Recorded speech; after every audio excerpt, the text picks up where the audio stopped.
Selamat malam Bapak Ibu Saudara sekalian.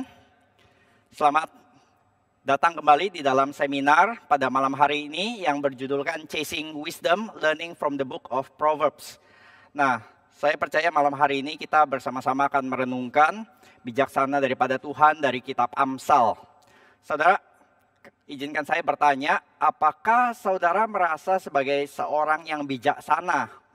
Kemungkinan besar banyak dari kita yang mungkin merasa tidak, saya ini kurang bijaksana. Sedangkan saya juga merasa bukan orang yang sangat bijaksana, bukan orang yang bijaksana, atau bahkan orang yang sangat kekurangan bijaksana. Seringkali di dalam hal-hal tertentu, keputusan-keputusan tertentu, kok sepertinya yang saya ambil keputusannya bukan keputusan yang bijak, pilihannya bukan pilihan yang bijak. Lalu bagaimana hidup kita bisa menjadi hidup yang lebih bijaksana?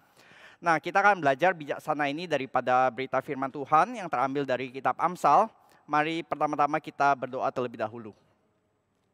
Bapa dalam surga, kami berdoa kepadamu ya Tuhan, biar kiranya Tuhan yang memimpin, menyertai di dalam pemberitaan firman Tuhan pada malam hari ini, sehingga berita firman pada malam hari ini tidak diganggu oleh hal-hal yang lain, hal-hal teknis misalnya. Tetapi biar kiranya malam hari ini boleh menjadi malam di mana kami merenungkan arti hidup kami, bagaimana kami menjadi orang yang bijaksana di hadapan Tuhan. Kiranya Tuhan yang memimpin, menyertai di dalam perenungan firman Tuhan pada hari ini, sehingga kami boleh menjadi orang yang bijaksana sesuai dengan kacamata Tuhan, sesuai dengan pandangan Tuhan, bukan menurut pandangan kami maupun dunia. Terima kasih Bapak, di dalam nama Tuhan Yesus kami sudah berdoa dan bersyukur. Amin.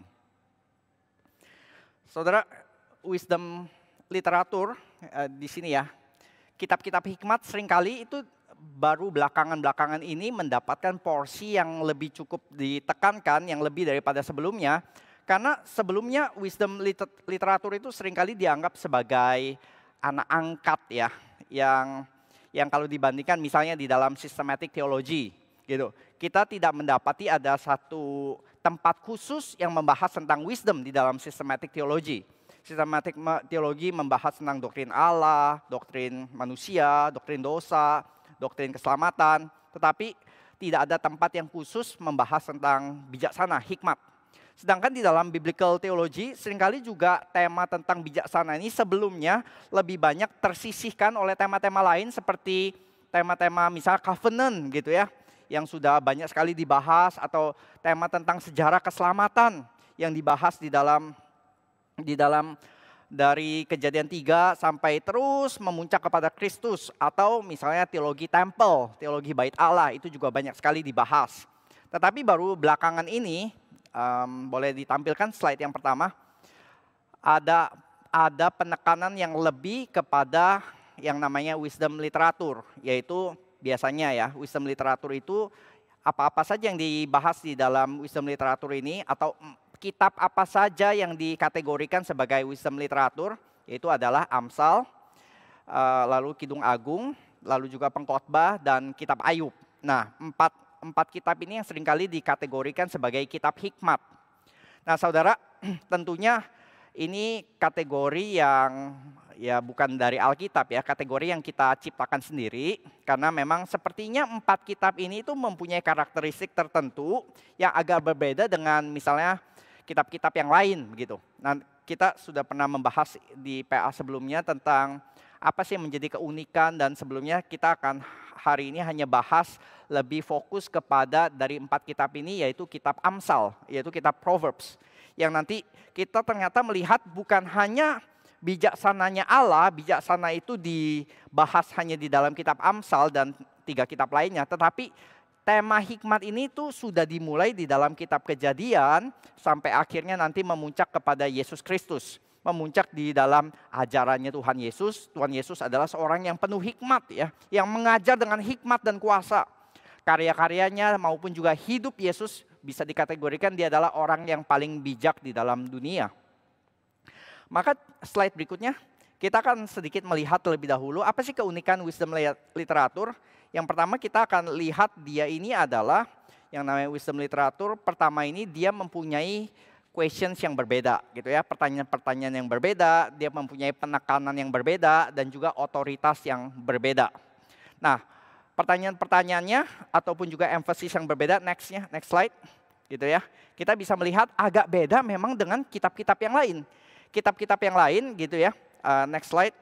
Kita bisa lihat penekanannya adalah, misalnya ya, kalau kitab Amsal ini itu memberikan penekanan yang lebih besar di dalam kehidupan sehari-hari dibanding sejarah. Misalnya kalau kitab 5 Taurat Musa itu dengan jelas menceritakan tentang sejarah bangsa Israel atau bahkan sejarah dari dunia di penciptaan, lalu Tuhan memilih Abraham, Tuhan memilih bangsa Israel, akhirnya menjadi bangsa Israel. Jadi sejarah mulai dari penciptaan sampai kepada terbentuknya bangsa Israel. Nah itu di dalam Taurat ya, kita melihat penekanannya lebih kepada sejarah dibanding kepada pengalaman kehidupan sehari-hari. Sedangkan ini kita bisa melihat tidak ada tokoh yang ditonjolkan menjadi satu orang tertentu atau bangsa tertentu, tapi ini lebih kehidupan sehari-hari yang regular.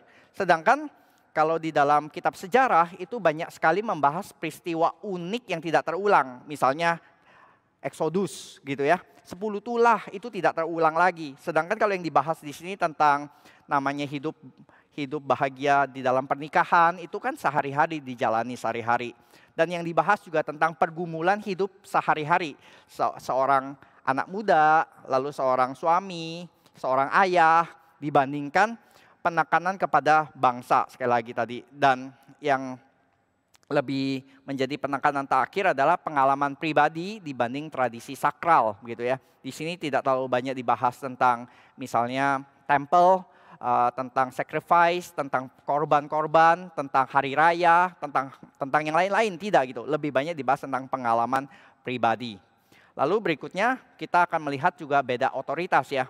Beda otoritasnya misalnya kalau di dalam hukum Taurat gitu ya, 5 kitab Musa, penekanannya itu adalah otoritasnya itu seakan-akan itu adalah seperti 2 loh batu yang Tuhan berikan dan dikatakan thou shalt not, janganlah kamu menyembah Allah lain, jangan berzina, jangan mencuri, jangan membunuh. Itu langsung otoritasnya dari perkataan mulut Tuhan sendiri, bahkan loh batu ditulis oleh tangan Tuhan sendiri. Jadi benar-benar otoritasnya itu seakan-akan langsung ya daripada Tuhan begitu. Sedangkan kalau kitab nabi-nabi, the prophets, nabi-nabi sendiri adalah selalu memposisikan dirinya, otoritasnya itu sebagai penyambung lidah Tuhan. Mereka tidak pernah berkata, inilah yang saya katakan. Tapi selalu mereka berkata, thus saith the Lord, beginilah firman Tuhan. Dan mereka tidak pernah berkata apa yang menjadi pemikiran mereka, tetapi nabi-nabi selalu menceritakan apa yang menjadi isi hati Tuhan, apa yang menjadi kehendak Tuhan kepada umat. Sedangkan wisdom nanti kita melihat di sini saudara, itu lebih banyak berbicara tentang nasihat ya, nasihat. Listen up son, nasihat dari dengarlah anakku, nasihat dari seorang ayah kepada anaknya begitu. Berarti ini apa saudara? Ini adalah lebih penekanan kepada bagaimana orang-orang bijaksana sebelumnya ya, menurunkan apa yang menjadi bijaksana yang mereka pernah telaah, mereka pernah pelajari, lalu mereka turunkan kepada generasi seterusnya. Dan ini yang menjadi agak perbedaan dibanding sebelumnya ya, Taurat maupun juga kitab nabi-nabi. Kitab hikmat itu lebih terkesan sangat human, sangat manusiawi begitu. So human tapi juga bukan humanistik ya. Dan kita melihat inilah sifat otoritas dari Amsal, ini hikmat manusia, pengamatan tentang kehidupan dari orang-orang yang lebih tua, lebih bijaksana. Tapi sekarang itu di tangan Tuhan diangkat, ditinggikan ke dalam status ilahi. Dan ini kenapa bisa? Karena ini masih dikaitkan, masih berfondasi kepada takut akan Allah. Seperti nanti kita baca di Amsal begitu ya. Amsal dimulai dengan apa yang namanya bijaksana, takut akan Allah, takut akan Tuhan. Jadi kita bisa berkata walaupun ini sumbernya adalah dari bijaksana manusia begitu ya. Tapi ini bukan hanya kebijaksanaan manusia. Ini juga adalah kebijaksanaan ilahi yang Tuhan pakai. Atau kita kalau mau pakai kata lebih tepatnya adalah melalui hikmat manusia, hikmat Allah dinyatakan. Hikmat Allah diungkapkan supaya kita bisa semakin mengerti bahwa hikmat manusia dan hikmat Allah itu tidak berbenturan. Tetapi bisa dipakai, bisa Tuhan angkat menjadi hikmat yang sesuai dengan hikmatnya. Dan itu yang kita lihat, saudara. Lalu slide berikutnya kita akan mulai masuk ke dalam kitab Amsal ya. Kitab Amsal ini sendiri walaupun 31 pasal begitu, bisa dibagi menjadi 3 bagian besar. Yang pertama adalah 7 ayat pertama, saudara, di pasal 1 ini. Itu berbicara tentang intro ya. Intro yang judulnya adalah tujuan Amsal ini. Apa sih tujuan Amsal ini? Yaitu adalah supaya kita mengerti hikmat gitu. Lalu 7 ayat pertama ini, walaupun ini judulnya adalah intro, pengantar, tetapi banyak ahli Alkitab itu yang sekarang lebih percaya bahwa ini adalah bagian yang ditulis paling akhir. Jadi penulis kitab Amsal ini, atau lebih baik penyusun gitu ya, karena ini disusun dari berbagai hikmat, dari berbagai tempat, berbagai orang, lalu disusun menjadi satu karya, dan setelah selesai, lalu ditambahkan namanya prolog begitu ya, pengantar supaya kita bisa melihat ini buku tentang apa. Lalu nah di intro di depan itu kita sudah dikasih tahu ini tentang takut akan Tuhan. Hikmat itu adalah tentang takut akan Tuhan. Lalu dilanjutkan dari ayat ke-18 sampai ke pasal 9, berarti 9 pasal pertama itu lebih bersifat tentang kata-kata petuah yang panjang. Kata-kata penjelasan dari seorang tua ya, dikatakan ayat ke-8 ya, hai anakku dengarlah didikan ayahmu, jangan menyia-nyiakan ajaran ibumu. Lalu kita banyak sekali melihat, kamu harus berjalan di dalam jalan yang benar, di dalam jalan yang bijaksana. Kejarlah wanita bijak, jangan jatuh ke dalam perangkap wanita jalang. Jangan mengejar yang namanya kekerasan, jangan mengejar yang namanya kefasikan hidup. Loh, jadi kita bisa melihat sepanjang 9 pasal pertama itu ditujukan seperti kacamata. Kacamata bagi kita nanti supaya kita melihat pasal ke-10 sampai ke-31 itu adalah perkataan Amsal-Amsal yang pendek-pendek. Yang mungkin saudara lebih favoritnya kalau untuk sebagai quotes, kutipan begitu ya, adalah yang di pasal 10 sampai ke-31 begitu ya. Perkataan-perkataan yang quotables dan instagramable gitu, yang bagus untuk jadi ayat hafalan misalnya ya. Misalnya apa? Mulut orang benar adalah sumber kehidupan, tetapi mulut orang fasik menyembunyikan kelaliman. Nah itu kan Amsal-Amsal yang biasanya itu adalah bersifat antitesis gitu ya. Ini yang bijak lalu ini yang fasik. Atau sebaliknya, dia memberikan satu perkataan bijak lalu diberikan ilustrasinya. Jadi pasal 10 sampai 31 itu lengkap, banyak tentang sumber hikmat, yaitu dari mana? Dari pengalaman, dari observasi, tradisi, nasihat, dan juga wahyu Tuhan. Lalu kita masuk ke dalam slide yang berikutnya. Nah di sini kita melihat apa sih itu yang namanya wisdom. Apa itu yang namanya, kalau dalam bahasa Ibraninya, hokmah. Apa itu hokmah? Apa itu hikmat gitu. Bijak, kalau dalam bahasa Indonesia menarik saudara, bijaksana. Seringkali dikontraskan dengan bijaksana dari Tuhan, dari surgawi. Bukan bijak sini yang duniawi, yang berasal dari manusia. Menarik ya, sana dengan sini. Kita bisa bandingkan itu. Tetapi hokmah itu sendiri adalah, nextnya ya, coba kita lihat. Ini adalah dari salah satu sumber, dari salah satu buku yang mencoba menggambarkan apa sih itu hokmah. Saya bacakan saudara, hikmat mencakup sikap, attitude, dan pendekatan approach yang benar dalam segala bidang kehidupan. Jadi kita bisa lihat ya, ini bukan hanya sekedar pengetahuan, tetapi sikap dan pendekatan yang benar di dalam hidup. Right approach, right attitude. Nah di dalam kehidupan spiritual itu berarti sebuah komitmen bagi kita sebagai gambar dan rupa Allah untuk mencerminkan hikmat Allah. Allah kita adalah Allah yang berhikmat, maka tugas kita sebagai manusia adalah mencerminkan hikmat Tuhan. Dan komitmen moral untuk berjalan di dalam jalan yang benar dan tidak menyimpang darinya. Berarti apa? Kita juga mencerminkan Allah kita, Allah yang berhikmat, Allah yang kudus, Allah yang benar, maka kita juga berjalan di dalam jalan yang benar. Nah dalam kehidupan sekuler itu berarti apa? Kita melibatkan kehati-hatian. Kita tidak ceroboh, tidak sembarangan gitu. Kita mempunyai keterampilan di dalam bidang kehidupan. Saudara sebagai apa? Sebagai accountant, mempunyai keterampilan di dalam bidang akuntansi, saudara di bidang komputer atau IT mempunyai keterampilan di dalam bidang IT tersebut untuk mengusahakan alat-alat tersebut begitu. Dan pengembangan hubungan interpersonal dengan orang lain. Dan ini kita lihat ya, ini bukan cuma masalah saya dengan pengetahuan, tapi masalah saya dengan orang lain juga. Ada relasi di antara manusia dengan manusia yang lain. Next. What is wisdom then?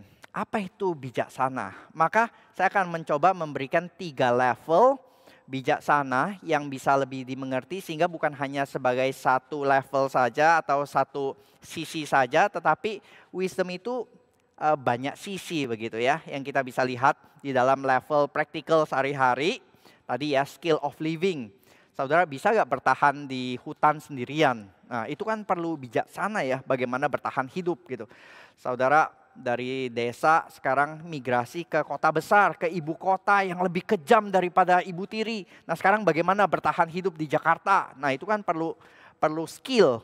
Saudara nggak bisa bertahan di Jakarta nggak punya skill apa-apa, nggak bisa. Kita harus punya skill untuk bisa bekerja, untuk bisa bertahan hidup. Nah, itu practical skill gitu ya, harus punya hikmat. Lalu juga bukan hanya practical skill, tetapi juga ethical level, itu di dalam etis ya, di dalam etis, ethical level. Apa sih yang namanya orang bijaksana?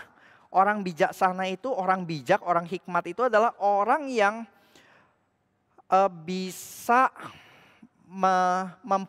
orang yang mempunyai karakter yang baik, kalau kita bisa bilang gitu ya, orang yang baik, bukan hanya orang yang ahli di dalam bidang kehidupannya, tapi orang yang berintegritas di dalam kehidupannya, gitu. Dan yang berikutnya adalah theological level, yaitu adalah tentang takut akan Tuhan. Nah, kita akan bahas di sini ya. Mungkin saudara lebih bisa lihat gini, orang yang bijak itu beda dengan orang yang pandai atau pinter. Pinter, pandai kan bisa dinilai dari IQ ya. Saudara, misalnya saudara bisa tahu orang ini pintar atau bodoh di dalam pelajaran, biasanya IQ-nya berapa. Lalu kita sekarang juga melihat IQ bukan menjadi yang terutama, karena banyak orang yang IQ-nya tinggi ternyata hidupnya tidak sukses, hidupnya tidak baik-baik saja. Lalu sekarang ada yang mengembangkan EQ, lalu masih banyak QQ yang lain ya. Ada yang spiritual questions, ada yang namanya great question juga. Jadi EQ itu adalah kecerdasan emosional, bukan kecerdasan intelektual saja. Nah, sepertinya kitab Amsal ini lebih banyak membahas kepada arah EQ. Karena IQ ini kan lebih kepada intelektual ya, lebih kepada intelektual. Sedangkan kalau EQ, ini ada satu definisi ya, kecerdasan emosional itu memiliki kemampuan yang lain dengan IQ. Misalnya apa saudara? Misalnya pengendalian diri, self control. Misalnya apa? Semangat gitu, ketekunan, kemampuan untuk memotivasi diri. Saya bisa aja pinter banget tapi males, tapi nggak bisa memotivasi diri, nggak bisa. Ayo dong, kamu harus belajar lebih tekun lagi. Nggak ada itu. Maka nggak cukup hanya sekedar IQ dikatakan gitu ya. Mereka memiliki motivasi diri sendiri dan bertahan menghadapi frustasi gitu. Bisa mengatur suasana hati seseorang dan juga bisa berempati dan memberikan pengharapan kepada orang lain. Nah, ini yang namanya EQ ya. Kita bisa lihat di sini ada yang namanya self control, ada atau lebih tepatnya mungkin seperti begini saudara. Kalau ini adalah lebih kepada pengetahuan ya, bukan tahu isi atau tahu putih gitu, tapi pengetahuan, banyak tahu gitu, dia banyak tahu gitu, banyak tahu. Tapi belum tentu bisa menerapkan pengetahuannya di dalam situasi dan waktu dan cara yang tepat gitu.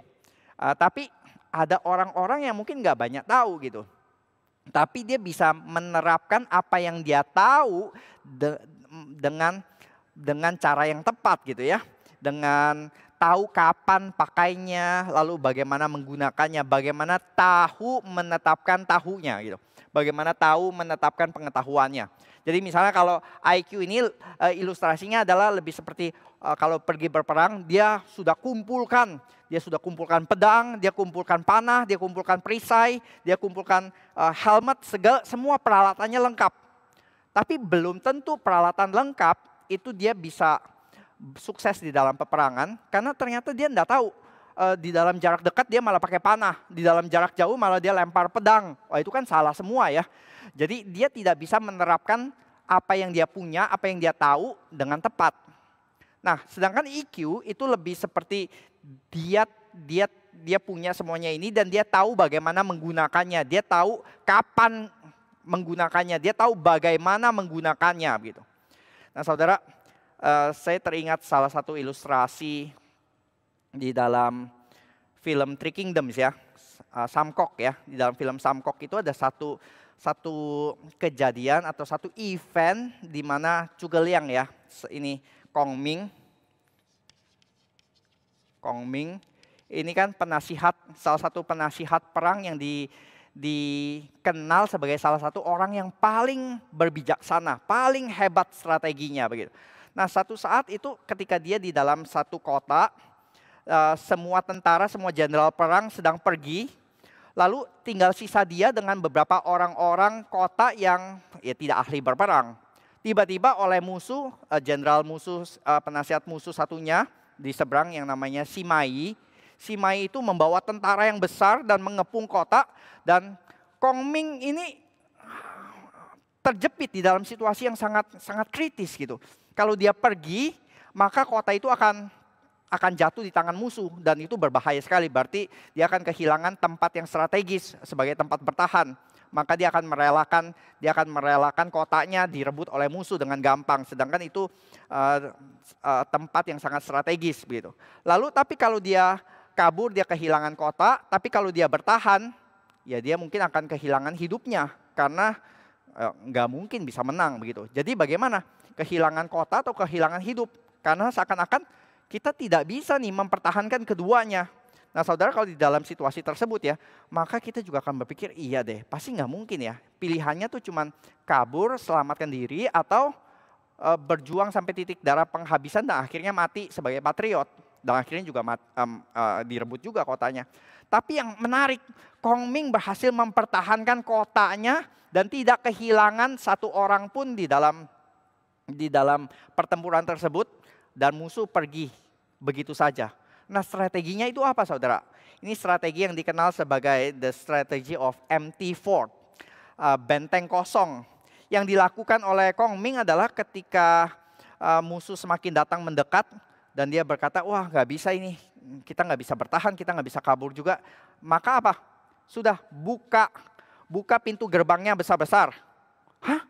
Berarti mereka bisa masuk dong? Ya, buka pintu gerbangnya besar-besar. Ketika musuh semakin datang semakin besar, terus mereka bingung. Loh, kok gerbang kota yang begitu kokoh, yang sangat sulit untuk ditembus malah dibuka besar-besar, dan mereka lebih kaget lagi, mereka melihat Kong Ming main alat instrumen di atas gerbang kota sendirian. Dan Simai melihat ini pasti jebakan ini. Gak mungkin dia buka pintu kota begitu saja.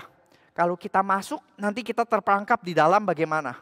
Lalu bagaimana? Akhirnya Simai tidak berani, akhirnya mundur. Jangan sampai kita dikepung. Mereka mungkin sudah mengirimkan pasukan-pasukan untuk mengepung kita. Maka sekarang kita mundur. Setelah beberapa hari mereka baru tahu, wah ternyata mereka tertipu. Dan Kong Ming menyelamatkan. Ini yang namanya EQ, saudara. Dia bahkan tidak punya apa-apa untuk bertahan, tapi dia bisa memikirkan satu strategi untuk ini ya, menyelamatkan dirinya dan kotanya. Ini yang namanya wisdom, ini yang namanya bijaksana ya, kalau kita bisa berkata demikian. Salah satu contoh di dalam sejarah. Tentu masih banyak lagi nanti kita akan lebih banyak bahas di dalam Alkitab, saudara. Tetapi kira-kira itu ya, bagaimana skill di dalam level praktikal. Lalu juga sekarang kita masuk ke dalam level yang ethical begitu, saudara. Next. Yang namanya EQ itu, wisdom itu sangat berkait dengan timing. Sangat berkait dengan timing, yaitu cocok dengan situasinya begitu ya. Yaitu apa? Misalnya di dalam Amsal 15 ayat 23 dikatakan, alangkah baiknya perkataan yang tepat pada waktunya. Siapa pagi-pagi sekali memberi berkat dengan suara nyaring, hal itu akan dianggap sebagai kutuk baginya. Jadi berkat ya, kita pikir ini berkat, kapan saja dikasih pasti jadi berkat. Ternyata enggak gitu ya.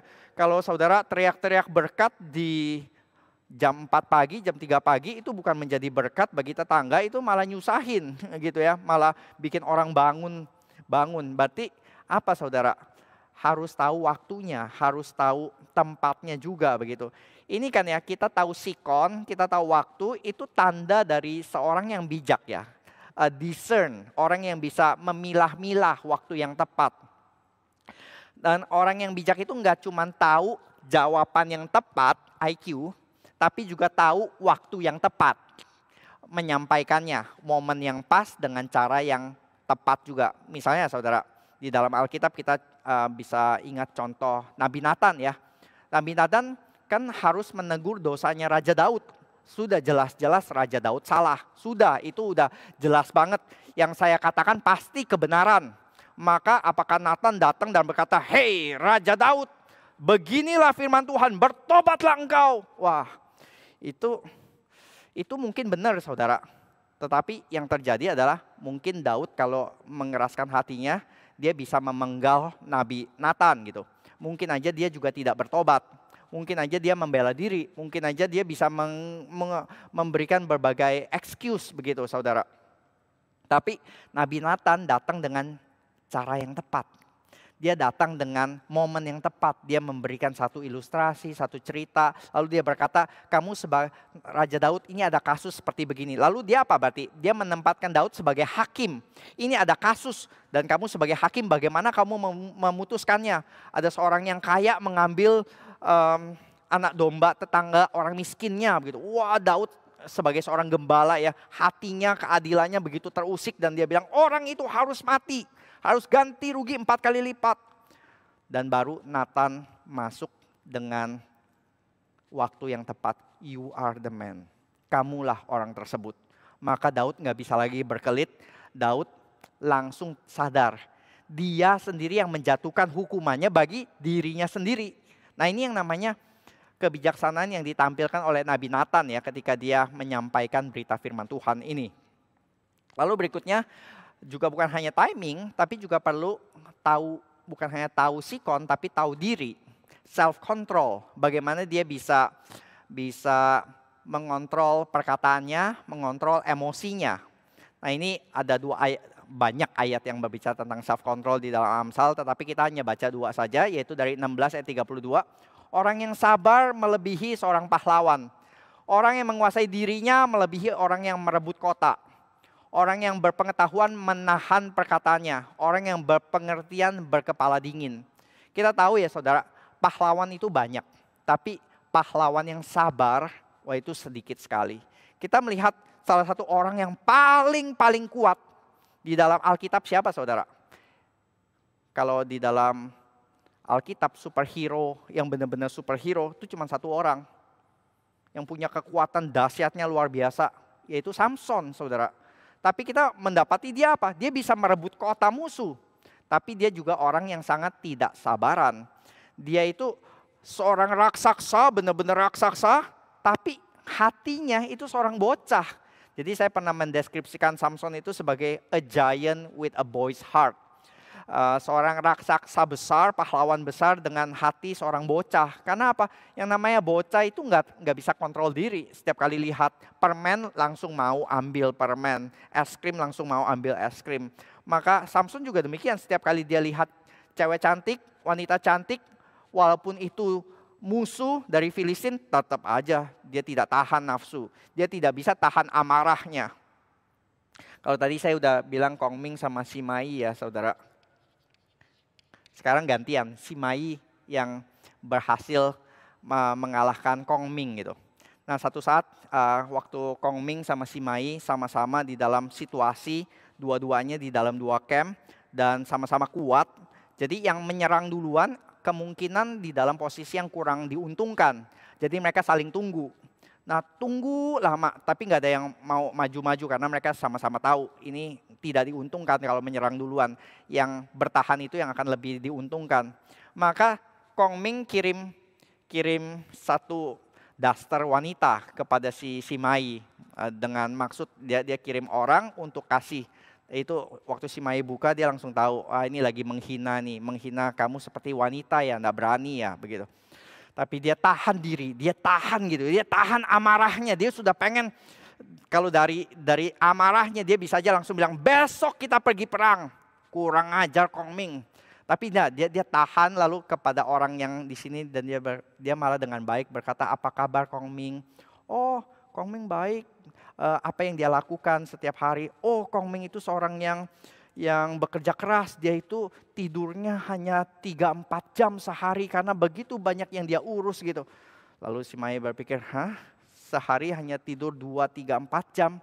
Ini orang pasti kesehatannya tidak baik, pasti sebentar lagi mati ini. Dan betul, dia akhirnya tidak jadi menyerang, dia tunggu dan akhirnya betul Kong Ming mati gitu ya. Dan baru dia mulai menyerang.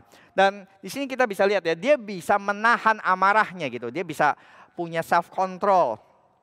Dan Samson enggak saudara, Samson adalah orang yang selalu bertindak itu secara impulsnya. Dia marah, dia akan luapkan kemarahan tersebut. Tapi orang yang bijak adalah orang yang bisa menahan emosinya. Orang yang bijak adalah orang yang bisa menahan perkataannya. Orang yang bijak adalah orang yang tidak kekanak-kanakan, yang selalu bertindak sesuai dengan impuls nafsunya pribadi, amarahnya pribadi. Tapi orang yang bijaksana adalah orang yang dewasa gitu. Tandanya apa dari orang yang dewasa? Bisa menahan diri, bisa punya self control. Nah, berikutnya saudara kita masuk lebih ke dalam pembahasan secara etis. Next slide. Ethics and moral universe-nya. Di sini tadi kita lihat ya, ada 3 level di dalam practical. Kita tulis practical di bawah deh ya. Practical steps, nah itu perlu IQ dan EQ, lalu perlu ethics, ethical level, dan juga theological level ya. 3 level wisdom. Nah saudara, yang namanya ethical level di sini ya, dikatakan ini kita hidup di dalam dunia yang diatur oleh hukum. Gitu ya, diatur dengan hukum, seperti ada hukum alam. Misalnya hukum gravitasi, kalau saya jatuhkan barang, maka dia akan jatuh ke bawah. Hukum kelembaman, gitu, hukum termodinamik. Tapi juga ada hukum-hukum lainnya yang mengatur dunia sosial kita. Misalnya ada law of supply and demand, ada hukum yang namanya supply dan demand, ada hukum perdana dan pidata, begitu. Dan di sini salah satunya yang kita bisa lihat ya, kebenaran menjaga orang yang saleh jalannya, tetapi kefasikan mencelakakan orang berdosa. Ada hukum moral yang kita bisa lihat.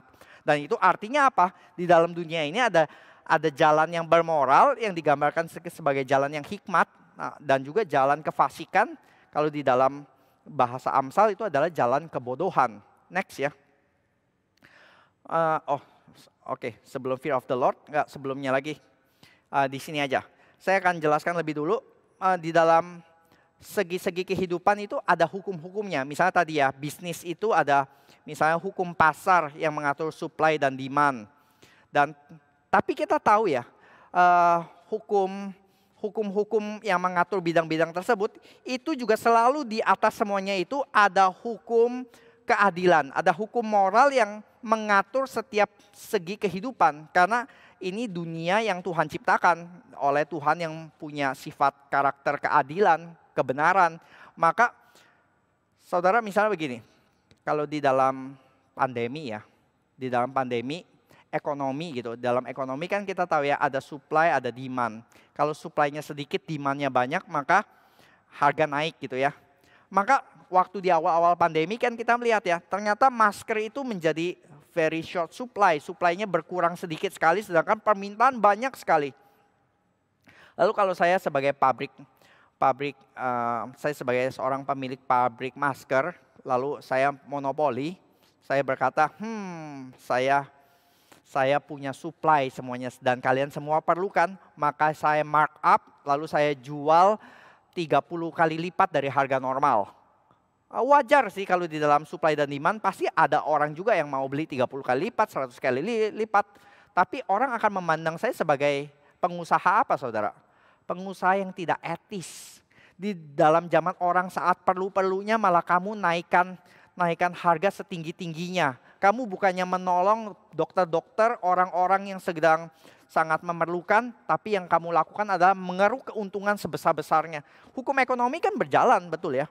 Adalah untuk apa? Untuk hukum ekonomi dunia adalah mengeruk keuntungan sebesar-besarnya. Dan ini waktu yang sangat tepat begitu. Maka bagi dunia ini adalah tindakan yang sangat bijaksana oleh dunia, mengeruk keuntungan pada waktu yang tepat. Tapi kalau di dalam hukum etis dan moral, kita akan melihat ini tindakan yang sangat tidak etis. Moralnya rendah, saudara. Atau kita bisa lihat ini ya, misalnya dokter yang sangat komersil begitu. Dia bukan memberikan obat yang paling tepat walaupun murah, tapi yang dia sodorkan kepada pasiennya adalah obat yang apa? Obat yang belum tentu mujarab, tapi harganya tinggi, profitnya tinggi bagi dia pribadi. Maka kita akan melihat ini adalah dokter yang komersil. Dokter yang di dalam hati sanubari kita paling dalam, kita akan berkata ini bukan dokter yang baik gitu. Ini bukan dokter yang etis, bukan dokter yang bermoral, atau guru ya, atau pendeta gitu yang mengkomersialisasikan ininya ya, jasanya begitu. Maka kita di dalam hati sedalam-dalam kita akan bisa sense, kita bisa feel ini bukan pendeta yang baik. Ini pendeta yang mata duitan. Ini guru yang sangat komersil. Ini sekolah yang sangat komersil, yang bukan mengutamakan pendidikan anak-anak dengan baik, tetapi tujuannya adalah mengeruk keuntungan. Jadi mendirikan sekolah bukan untuk pendidikan, tapi untuk dijadikan bisnis. Bukan berarti nggak boleh profit, tetapi itu yang jadi tujuan utama. Berarti kita akan melihat sekolah nggak benar ya. Kita bisa sense begitu kan ya saudara. Karena apa? Karena dunia kita ini ada hukum moral dan kita menilai bijaksana atau tidak bijaksana berdasarkan hukum moral tersebut, hukum etikal tersebut begitu. Tetapi kita akan lihat di sini sekarang lebih masuk kepada fear of the Lord, saudara. Oke, slide berikutnya fear of the Lord. Nah, di sini ya fear of the Lord itu kenapa saya pilih gambar petir ya, saudara? Kenapa saya pilih gambar ini petir, halilintar begitu? Karena kita punya sense of fear. Kenapa definisi Alkitab tentang bijaksana itu takut akan Allah? Kenapa pakai kata takut? Kenapa nggak pakai kata kasih, cinta? Cinta akan Tuhan. Kenapa takut akan Tuhan adalah permulaan pengetahuan? Kenapa sih fear? Saudara, kita mesti bedakan antara fear of the Lord, fear of the Lord, gitu ya. Sama fear ini beda dengan afraid ya. Afraid itu adalah ketika saudara, misalnya saudara yang pria ketemu macan, ketemu harimau. Kalau yang wanita mungkin ketemu toke atau kecoa begitu ya. Itu afraid, takut itu, menjauh gitu, cepet-cepet kabur. Tapi fear itu justru bukan membuat kita kabur menjauh. Fear itu justru ada satu ketertarikan yang membuat kita itu walaupun takut, segan-segan tapi malah datang mendekat. Nah itu apa saudara? Ini adalah takut yang penuh hormat. Takut yang ada respect, ada hormat, ada kekaguman, ada kalau dalam bahasa Inggrisnya itu ada yang namanya awe gitu ya. Awful wonder. Ada yang namanya kekaguman. Ini kan kekaguman ya. Awe itu perasaan kagum. Perasaan saudara sedang berdiri di puncak gunung lalu melihat, wah kagum. Nah seorang penulis memberikan deskripsi tentang pengalaman dia mengalami wonder ini. Wonder ini itu seperti saudara, ini pertama ya. Pengalaman wonder pertama itu adalah sense of crisis. Orang itu mengalami hal-hal yang familiar, yang biasa, terus tiba-tiba tergoncangkan. Ada satu ketidakjelasan yang menyeruduk masuk ke dalam dunianya. Nah saya mungkin pakai contoh Ayub aja saudara. Ayub itu hidupnya normal, baik, berjalan. Sampai tiba-tiba ada satu event besar, semua kekayaannya hilang, semua anaknya mati. Dan tiba-tiba seluruh hidupnya itu benar-benar dihancurkan berkeping-keping. Dan itu yang namanya sense of crisis. Lalu dia berespon dengan apa saudara? Dia merasa hidupnya itu terguncang, hidupnya gentar, lalu dia bingung. Kenapa ini terjadi padahal dia tidak berdosa, dia tidak merasa dirinya berdosa. Dia bertanya kepada Tuhan, dia protes, bahkan dia menuntut Tuhan memberikan jawaban. Lalu bagaimana Tuhan menjawab? Kaitannya dengan yang kedua, Tuhan menjawab dengan sense of order. Itu Tuhan memperlihatkan apa saudara kepada Ayub? Dia menjawab satu persatu pertanyaan Ayub? Enggak. Yang diperlihatkan adalah dia memperlihatkan bagaimana Tuhan mengatur dunia ini. Dengan apa? Dengan segala keteraturannya. Dia memberikan penglihatan gitu ya. Dia membuka korden di belakang layar bagaimana Tuhan mengatur semua dunia ini. Lalu Tuhan bertanya, Ayub, di manakah engkau ketika aku menciptakan semua ini? Siapa itu yang ngatur air laut tidak melewati batasnya? Siapa itu yang mengatur pagi, siang, dan sore? Siapa yang mengatur makanan dari burung-burung, ikan-ikan di dunia ini? Siapa Ayub? Siapa Ayub? Ayub nggak bisa. Ayub lihat semuanya itu, dia tahu semuanya hal itu. Tapi dia baru mulai sadar ya, ini cara Tuhan mengatur dunia ya. Dan saya terlihat begitu kecil. Dan saya sekarang mau ngatur-ngatur Tuhan. Saya mau berdebat dengan Tuhan. Sedangkan saya cuma satu titik di dalam antariksa ini. Dan siapa saya? Dia baru mulai sadar begitu. Perasaan wonder. Di satu sisi perasaan krisis, tapi juga perasaan ada Tuhan yang mengatur segala sesuatu tersebut. Nah, wonder ini itu ada kebalikan di antara sini ya, antara takut tapi juga takjub. Takut dan takjub yang bergantian. Nah, ini wonder saudara. Kalau harimau itu hanya bisa kasih ketakutan gitu ya. Tapi yang namanya itu ya, Mount Everest gitu. Saudara kan lihat, wih begitu mengerikan, tapi juga ada keinginan untuk mencapai sampai puncaknya. Ini yang orang-orang atau pendaki-pendaki gunung itu rasakan gitu ya. Ada satu sense of wonder, penyelam-penyelam gitu. Ada satu kengerian turun ke bawah laut, tapi juga ada satu keindahan gitu. Ada satu beauty yang menarik kita untuk turun ke dalam, menyelami keindahan, keteraturan dari ciptaan Tuhan. Jadi wonder ini efeknya itu adalah menarik kita semakin dekat. Menarik kita semakin dekat, bukan untuk menjauhkan kita gitu ya. Justru kekaguman, ketertarikannya itu mengalahkan rasa takut yang kita alami di rasa awal. Ini seperti kalau saudara nonton film Narnia begitu ya. Ini ada anak kecil yang bernama Lucy, lalu dia lihat ada wardrobe yang aneh banget, biasanya itu cuman isinya baju-baju, tapi ini wardrobe atau lemari baju yang menembus, memberikan akses kepada dunia yang lain. Dunia yang magical, dunia Narnia. Dan dia takut gitu, takut dia tutup lagi. Tapi dia terus pikir, aduh menarik sekali ya. Lalu dia buka lagi dan dia masuk ke dalam dunia tersebut. Nah itu yang namanya wonder saudara. Bukan menarik, bukan menjauhkan kita, tapi justru membawa kita semakin dekat. Nah itu yang namanya fear of the Lord. Kita takut akan Tuhan bukan membuat kita semakin menjauh daripada Tuhan, tapi membuat kita semakin tertarik untuk datang mendekat kepada Tuhan. Dan ini kita bisa katakan kesimpulannya adalah teologi yang benar selalu memimpin kepada Tuhan, saudara. Teologi yang salah, justru teologi yang ngaco, teologi yang dingin, teologi yang mati, justru membuat kita semakin jauh daripada Tuhan. Dan itu yang dilakukan oleh orang-orang Farisi dan ahli-ahli Taurat. Kenapa mereka ketika Yesus datang bukan membuat mereka datang kepada Yesus, membuat mereka semakin menjauh bahkan ingin membunuh Yesus. Karena itu bukan fear of the Lord. Yang mereka punya bukan bijaksana daripada Tuhan. Karena teologi yang benar selalu memimpin, lead us to fear the Lord. Jadi kita akan berkata teologi yang tidak memimpin kepada fear of the Lord adalah bukan teologi yang berdasarkan biblical wisdom, saudara.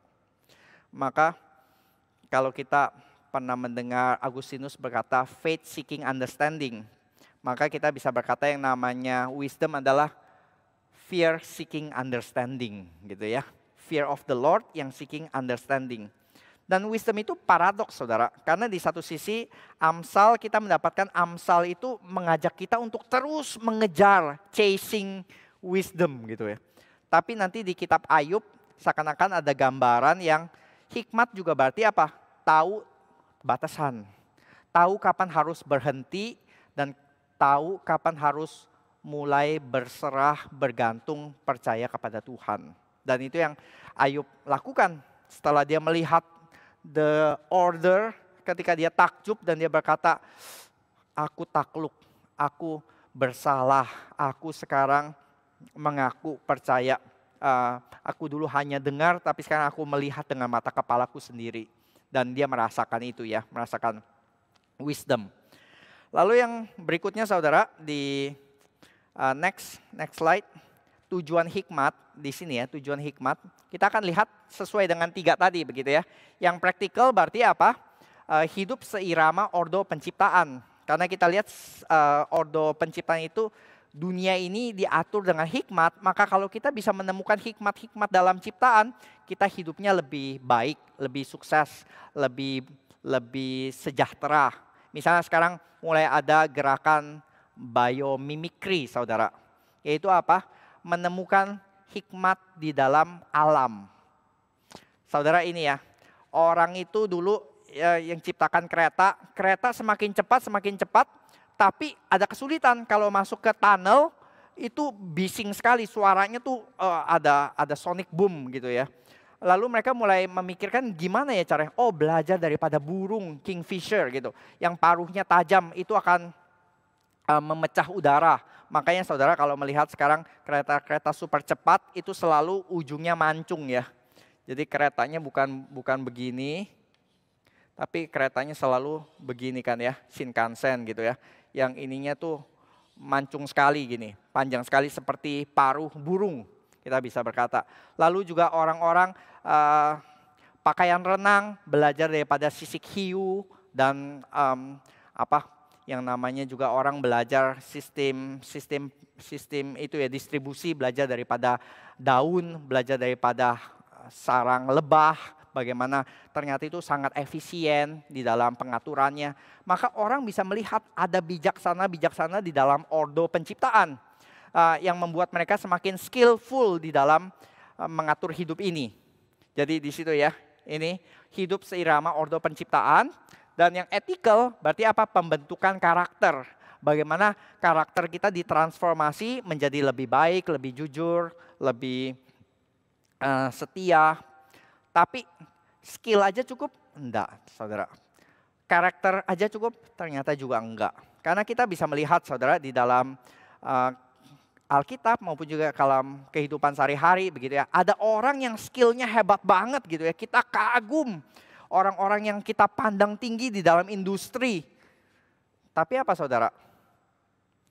Tidak bijaksana. Orang-orang yang mungkin karakternya juga baik gitu. Tapi cukup? Enggak saudara. Karena kita bisa mendapati Saulus orang yang karakternya baik sekali begitu ya. Sangat berapi-api membela nama Tuhan. Tapi ternyata apa? Di dalam pandangan Tuhan dia menganiaya jemaat Tuhan. Maka kita bisa bilang itu yang namanya skill yang baik. Ethical yang baik itu bisa bahkan menjauhkan kita daripada fear of the Lord. Maka kita harus juga lihat tiga-tiganya ini jangan dipisahkan, jangan juga sebaliknya ya. Kita berkata, oh yang penting fear of the Lord aja, teologi aja begitu. Orang Kristen kenal Tuhan secara praktis, secara skill, secara karakter nggak terlalu penting itu. Jadi kita bisa melihat ada karikatural begitu ya, yang memisahkan orang Kristen itu terkenal religius tapi nggak becus. Jangan sampai orang Kristen dikenal sebagai orang yang takut akan Tuhan, religius, tapi di dalam skill nggak becus, religius tapi nggak becus. Atau dia terkenal baik tapi bodoh gitu.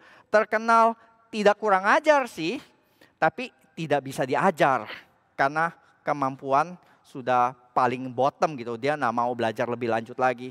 Maka kita sebaiknya tidak memisahkan antara tiga hal tersebut, karena yang namanya wisdom berarti kita orang yang punya iman, takut akan Tuhan, juga orang yang berkarakter baik, dan juga orang yang melakukan pekerjaan skill-skill kita dengan baik dan teratur gitu, dengan berintegritas juga, dengan penuh kemampuan gitu ya, menjalankan segala sesuatu.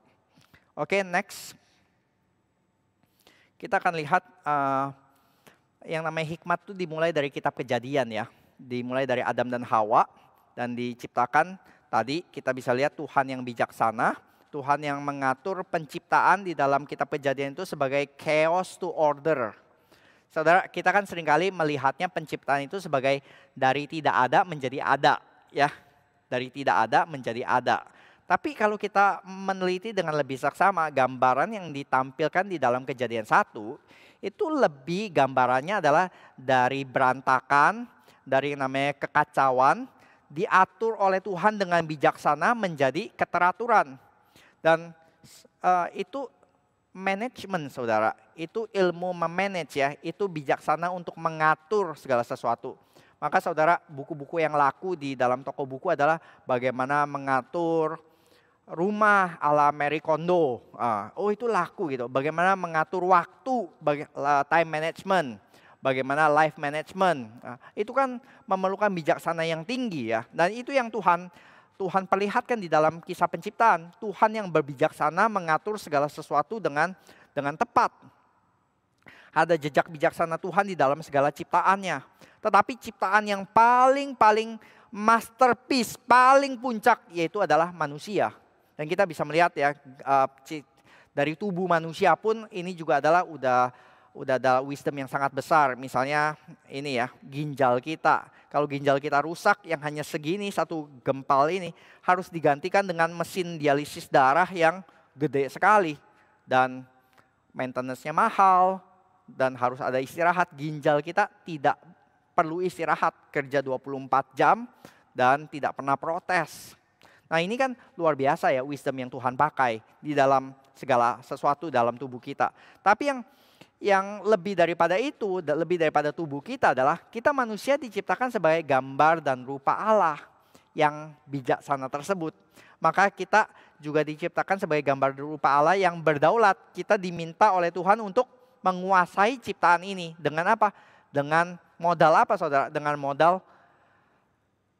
taat dan bergantung kepada bijaksana Tuhan. Makanya nanti mereka diberikan satu tes, yaitu pohon pengetahuan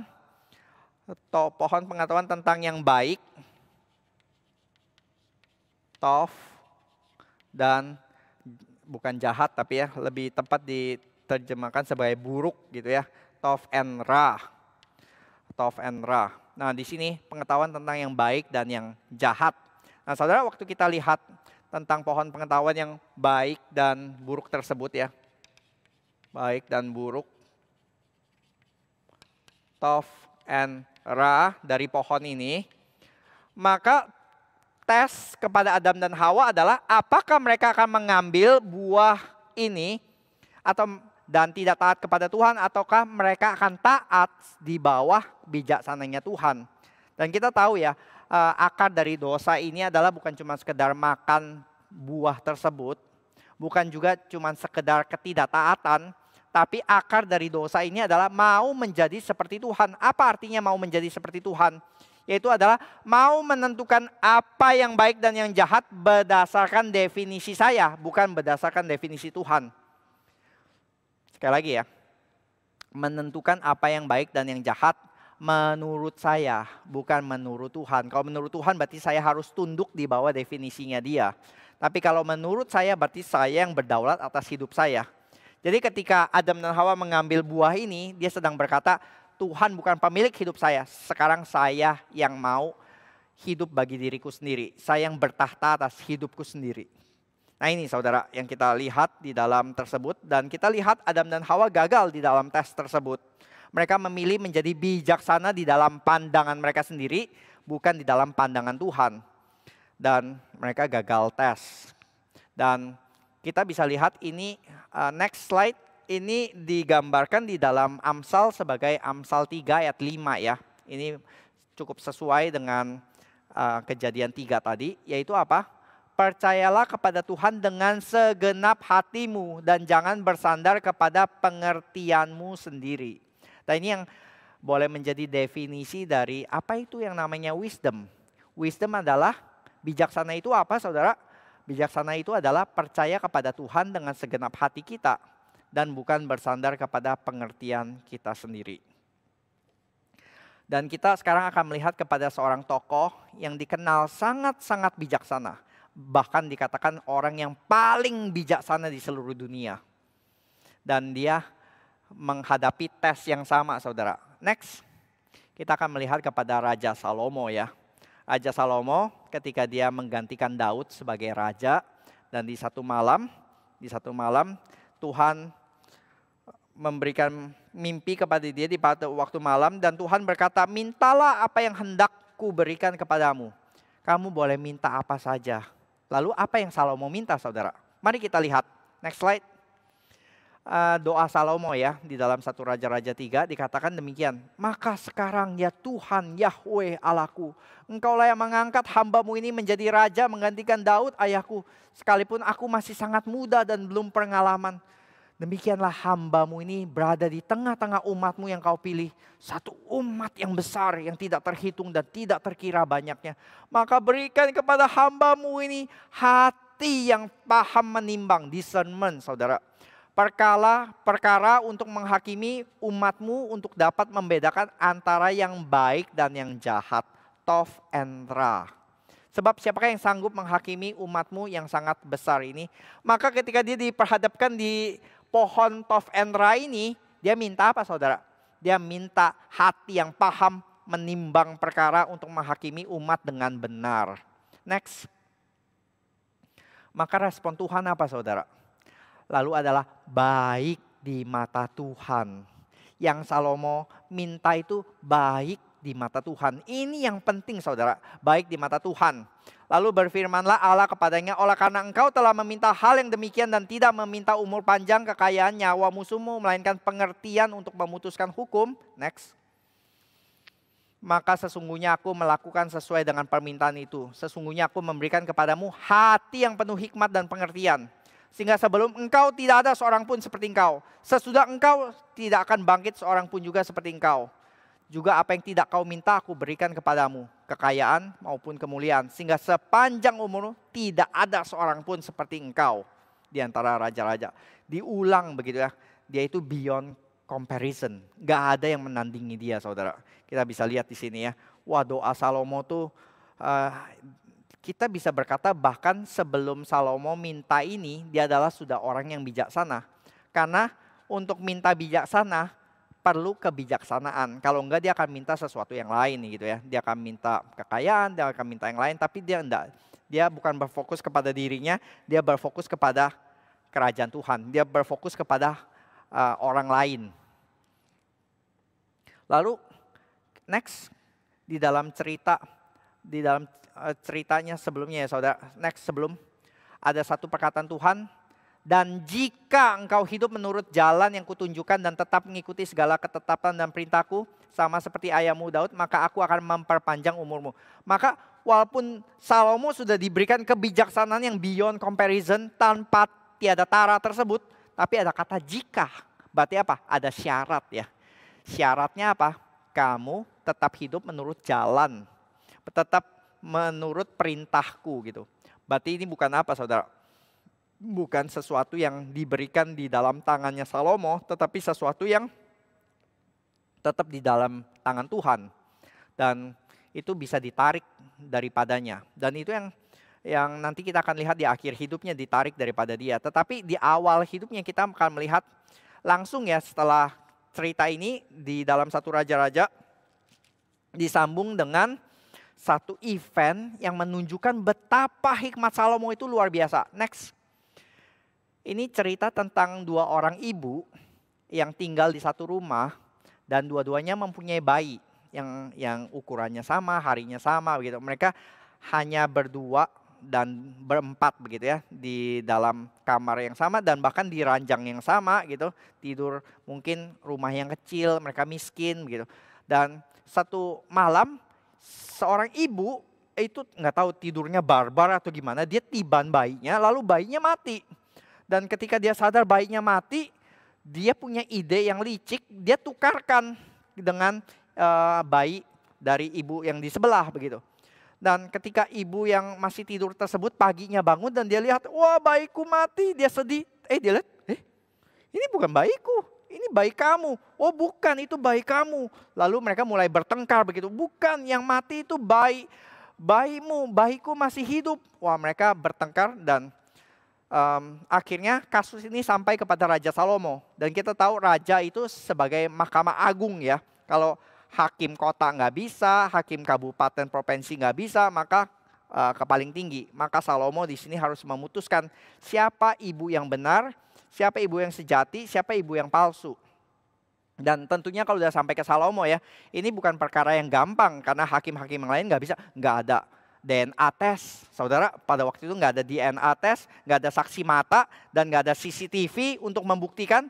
Lalu dari mana? Dari kesaksian dua ibu ini, dan dua-duanya memberitakan kesaksian yang satu benar, yang satu palsu, tapi terlihat benar juga. Apalagi kalau ibu yang palsu, yang bohong ini juga sangat hebat berdrama ya. Bukan bayiku yang mati, bayi dia. Lalu sama-sama apa? Sama-sama nangis, sama-sama histeris. Wah, Salomo bingung bagaimana menetapkan ini.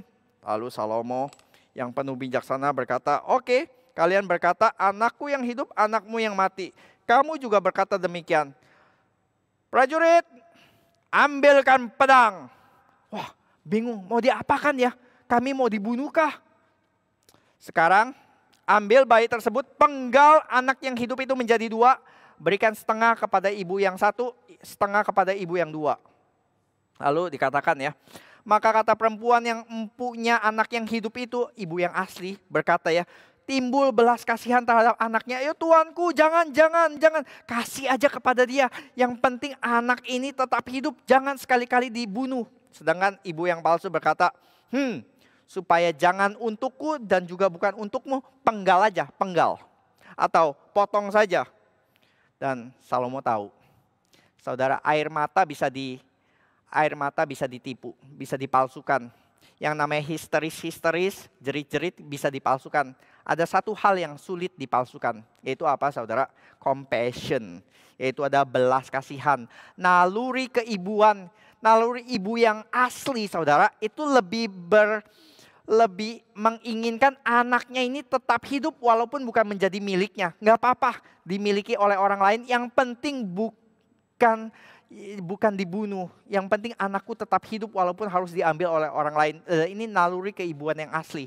Dan Salomo tahu hal itu dan wah, orang-orang langsung bersuka cita. Orang-orang langsung bilang luar biasa. Salomo bisa dengan satu kalimat, dengan satu tindakan itu bisa langsung memperlihatkan ibu yang asli yang mana, ibu yang palsu yang mana. Wah, luar biasa kan ya hikmat dari Salomo di sini saudara.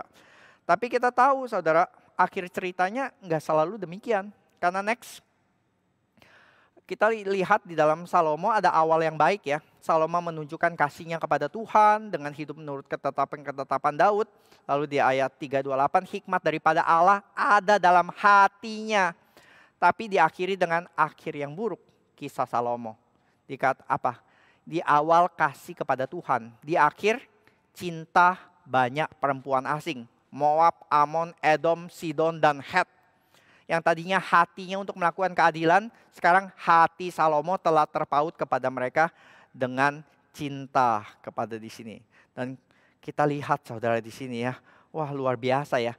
Ini awal yang baik kok bisa berakhir dengan buruk saudara. Di sini kalau kita ingin cukup peka membaca ya saudara, sebenarnya penulis itu sudah cukup kasih hint-hint di tengah-tengah begini saudara. Kalau kita cukup peka melihat bahwa sebenarnya nggak langsung satu hari dia langsung jatuh, tapi sudah ada hint-hint yang sudah diberikan oleh penulis, yaitu apa? Misalnya ya, dia mengambil anak Firaun sebagai istri. Loh ini sudah kok Mesir itu selalu digambarkan negatif. Tapi sekarang dia mengambil anak Firaun sebagai istri. Dan bukan hanya anak Firaun, tapi dia juga mempunyai 700 istri dan 300 gundik. Saudara jangan salah mengerti, ini masalah seksual. Ini orang yang gila seks, bukan saudara. Waktu itu pernikahan dengan istri-istri bangsa-bangsa lain itu artinya kontrak politik. Artinya apa? Artinya dia mengambil kontrak politik dengan bangsa-bangsa sekitar supaya nggak usah perang. Berarti hidup damai aja dengan saling kawin-mengawin. Buat pada zaman itu ini tindakan yang bijaksana. Nggak usah capek-capek perang. Kita saling kawin-mengawin menjadi saudara kan. Dan juga sudah ada hin-hin selain istri dan gundik. Dikatakan apa? Salomo mempunyai banyak emas, banyak kuda, dan banyak istri. Kitab Taurat sebelumnya melarang Raja Israel mengumpulkan 3 hal ini. Yaitu apa? Kalau nanti satu saat kamu punya raja, hendaklah Raja Israel tidak punya banyak emas, banyak kuda, dan banyak istri. Loh, kenapa ini dilarang ya? Bukankah kalau di dalam zaman sekarang kita berkata banyak emas itu cadangan devisa yang tinggi kan bagus ya. Negara yang kuat gitu. Banyak kuda itu artinya banyak tank, militernya kuat. Banyak istri itu artinya banyak aliansi politik dengan negara-negara sekitar. Bukankah ini baik ya bagi negara begitu? Tapi saudara, penulis itu sudah kasih lihat nih gambaran Salomo yang berkuasa begini ya. Makin lama mulai ada kata-kata seperti demikian. Dia mengerahkan tenaga rodi di seluruh Israel. Tenaga rodi itu muncul nanti siapa saudara? Orang-orang Israel sebagai budak-budak rodi bagi Firaun. Lalu juga Salomo mendirikan kota-kota perbekalan. Kita antenanya langsung nyala begitu ya. Siapa itu nanti yang mendirikan kota-kota perbekalan dengan mengerahkan budak-budak Firaun? Maka kalau kita cukup peka melihat yang digambarkan di kitab Satu Raja-Raja di tengah-tengah tadi, kita semakin melihat, iya sih Salomo raja yang ideal, tapi kok dia dilihat-lihat juga mirip Firaun ya, yang berkuasa begini. Maka kita melihat ada 2 wajah Salomo, yang satu sisi positif, satu sisi juga negatif. Dan akhirnya kita mulai melihat lama-lama itu semakin menggeser hati Salomo. Dan akhirnya ditutup dengan dia menyembah ilah-ilah lain. Dan itu satu kebodohan saudara. Dia itu berkuasa atas bangsa-bangsa lain dan dia menyembah kepada ilah-ilah bangsa-bangsa yang ditaklukkan. Itu kan artinya kebodohan. Tapi kita ingat sekali lagi yang namanya bijaksana bukan masalah IQ, masalah hati. Kita akan bilang ini masalah hati. Makanya di pasal 11 berkali-kali dikatakan hati Salomo dicondongkan oleh istri-istrinya. Hatinya terpaut, istri-istrinya menarik hatinya daripada Tuhan. Ia tidak sepenuh hati lagi, berpaut hatinya telah menyimpang. Ini yang kita lihat saudara. Dan menarik ya, di dalam kitab Amsal yang dikatakan di ayat yang pertama, kitab Amsal Salomo bin Daud, Raja Israel. Nanti akan digambarkan bijaksana seperti apa saudara. Memakai metafora wanita.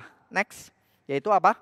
Lady Wisdom dan Madam Folly, wanita bijaksana dan wanita jalang kalau di dalam bahasa Indonesianya ya, wanita bodoh begitu.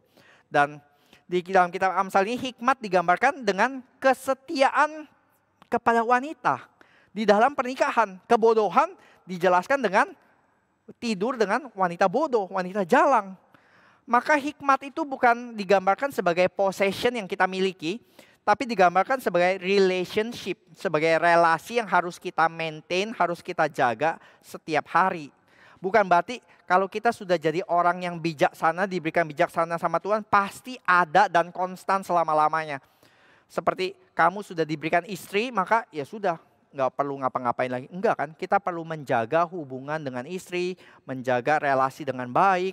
Dan maka kita akan berkata, bijaksana itu adalah bagaimana kita selalu setiap hari diperhadapkan dengan tes ini. Apakah kita memilih yang baik dan yang buruk berdasarkan definisi saya, definisi kita sendiri atau definisi Tuhan. Maka saudara, pertanyaan yang lebih penting adalah bukan pertanyaannya kamu tuh orang yang bijak atau enggak. Tapi pertanyaannya mungkin adalah lebih kepada apakah hari ini saya bijak? Apakah saya berkata-kata, bertindak bijak, mengambil keputusan yang bijak hari ini? Karena besok mungkin enggak. Lusa mungkin iya. Lusanya lagi mungkin enggak. Maka kita lihat Salomo itu tidak jatuh satu hari. Tapi keputusan-keputusan yang dia ambil makin lama membuat dia semakin menjauh daripada takut akan Tuhan. Membuat dia akhir-akhir merosot karena dia tidak menjaga hati, saudara. Hatinya menyimpang. Next. Maka di Amsal 4 ayat 23 dikatakan, above all else, guard your heart, for everything you do flows from it. Dalam bahasa Indonesianya, jagalah hatimu dengan segala kewaspadaan, karena dari situlah terpancar kehidupan. Jaga hati, jaga hati. Salomo tidak menjaga hatinya, saudara. Maka kita akan lihat, saudara, di sini ya, ada satu kutipan. Kesulitan terbesar dalam pertobatan adalah memenangkan hati kepada Tuhan. Memberikan hati dimenangkan kepada Tuhan. Itu dalam pertobatan. Kesulitan terbesar setelah pertobatan adalah menjaga hati bersama Tuhan. Dan kita tahu ya, dari kisahnya Daud dengan Batsheba, dengan Uria, kisahnya Salomo dengan istri-istrinya, menjaga hati itu susah sekali. Daud seorang yang a man after God's own heart, bisa jatuh ke dalam dosa yang begitu besar karena dia tidak menjaga hati. Salomo seorang yang paling bijaksana, bisa jatuh menyimpang hatinya karena dia tidak jaga hati. Karena itu saudara, kita nggak bisa, saudara, jangan berpikir ini harus hanya kita yang jaga. Kalau kita nggak minta Tuhan yang jaga hati kita, kita sudah kapan-kapan menyeleweng, sudah kapan-kapan ini kita di jalan kebinasan.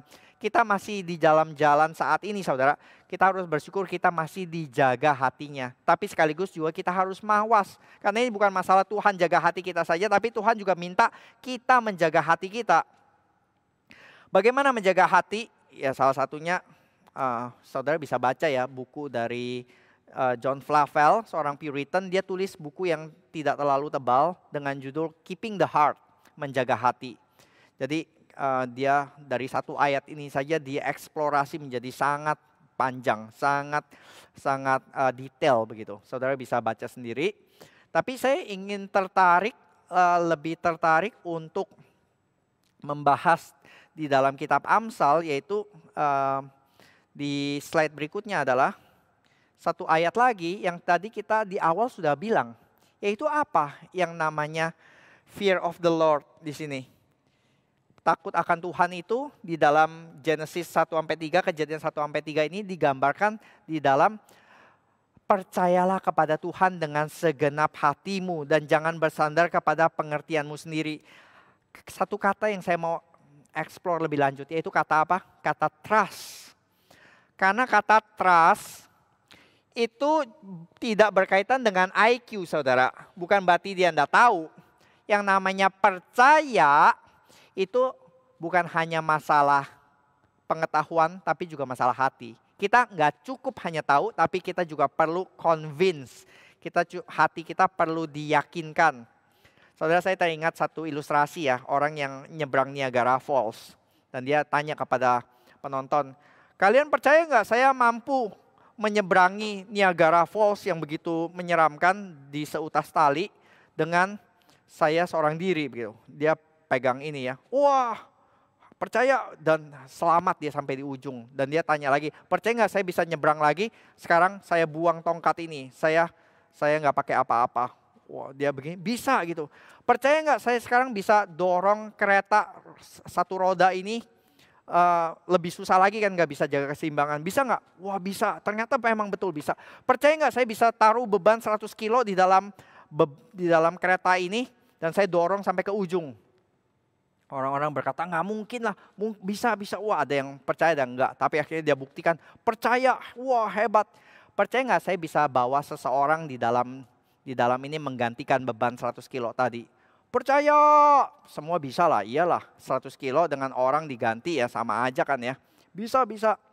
Oke, percaya ya, semua percaya saya mampu ya, saya bisa ya. Siapa yang mau menjadi volunteer? Siapa yang mau menjadi sukarelawan?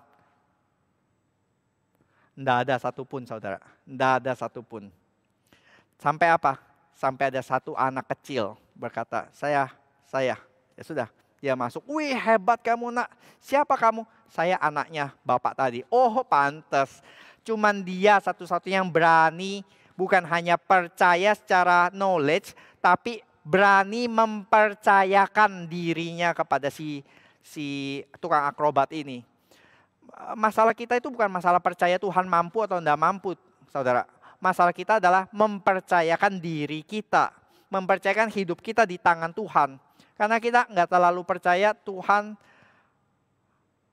mau yang terbaik untuk kita. Kita lebih percaya kita yang bisa ngatur hidup kita lebih baik dibanding Tuhan. Maka saudara, di sini ya, next ada satu kutipan dari Jim Elliot gitu ya. He is no fool who gives what he cannot keep to gain what he cannot lose. Sekali lagi ya, saya pertama kali baca, mesti baca sekali lagi untuk lebih cerna begitu. Dia bukan orang bodoh, seseorang ini bukan seseorang yang bodoh kalau dia bisa memberikan apa yang dia tidak bisa pertahankan untuk mendapatkan apa yang tidak mungkin hilang. Itu memberikan apa yang dia nggak bisa keep, hidupnya saudara. Karena kita memberikan kepada Tuhan hidup kita nggak bisa keep kok hidup kita. Besok bisa mati karena COVID, besok bisa mati karena ketabrak bajai. Untuk mendapatkan apa? Untuk mendapatkan apa yang tidak mungkin hilang, yaitu apa? Keselamatan, yaitu adalah apa? Kehendak Tuhan, itu yang tidak mungkin hilang. Maka Jim Elliot itu seseorang yang dia itu adalah, Jim Elliot ini siapa kalau saudara belum tahu? Dia adalah seorang ini ya, lulusan dari universitas yang sangat tinggi, kalau nggak salah itu Harvard atau apa begitu ya. Jadi yang sangat-sangat tinggi, Harvard ini tinggi, lalu dia menjadi misionaris ke Ekuador dan akhirnya mati ditombak oleh suku Auca. Dan kita lihat di sini ya, seakan-akan sayang ya, orang ini punya masa depan yang cerah, bisa jadi pemimpin perusahaan, bisa jadi CEO, direktur, tapi dia malah mempersembahkan hidupnya bagi orang-orang Indian yang akhirnya membunuh dia. Saya rasa ini bukan kebodohan saudara. Karena kalau saudara melihat itu sebagai kebodohan, maka saudara juga akan melihat teladan juru selamat dari Jim Elliot ini juga sebagai satu kebodohan. Karena apa saudara? Karena Kristus dikatakan memakai kalimat yang hampir sama. Kristus tidak mempertahankan kesetaraan dengan Allah, melainkan telah mengosongkan dirinya dan mengambil rupa seorang hamba dan menjadi sama dengan manusia, taat sampai mati, bahkan sampai mati di kayu salib. Dan di sini saudara, kita melihat ya, yang namanya bijaksana Tuhan, bijaksana Kristus dengan bijaksana dunia itu bertolak belakang. Maka kita yang mengikut Kristus, dunia akan selalu menganggap itu adalah kebodohan. Sedangkan kita yang mempunyai bijaksana di dalam Tuhan, kita akan tahu apa yang dikejar oleh orang dunia itu justru adalah kebodohan. Karena itu akan segera berlalu, nggak bisa di-keep ya. Nah saudara, pertanyaan buat kita adalah kenapa orang takut sekali itu menikah gitu ya. Kenapa orang itu takut jadi guru di Indonesia. Kenapa orang dari luar negeri takut kembali ke Indonesia. Takut jadi pendeta. Takut jadi hamba Tuhan. Kenapa saudara? Karena ini nggak bisa trust. Karena tahu income kecil, kesulitan besar. Lalu seakan-akan saya nggak mau meninggalkan comfort zone saya sekarang ini. Saya sudah puas hidup di dalam independensi. Kenapa nanti kalau saya menikah jadi harus diatur-atur oleh orang lain. Kalau saya ke Indonesia bakal ruwet banget kondisi politik. Maka nggak mau gitu. Maka bukan cuma sekedar masalah-masalah itu saja. Mungkin akar paling dalamnya adalah kita nggak bisa percaya sama Tuhan. Kita tidak bisa mempercayakan hidup kita di tangan Tuhan saudara. Dan itu bukan bijaksana. Oke, saya lanjutkan dengan beberapa slide akhir. Maka kalau tadi adalah trust in the Lord ya. Percayalah kepada Tuhan dengan segenap hatimu. Kita akan melihat ada sambungannya di dalam Injil Yohanes next. Yaitu seperti seakan-akan kita akan melihat, do not let your hearts be troubled. Jangan hatimu gelisah. Percayalah kepada Tuhan seperti di Amsal 3 ayat 5. Percayalah kepada Tuhan dengan segenap hatimu. Tapi percayalah juga kepada aku di dalam Kristus. Kristus berkata, percayalah juga kepadaku.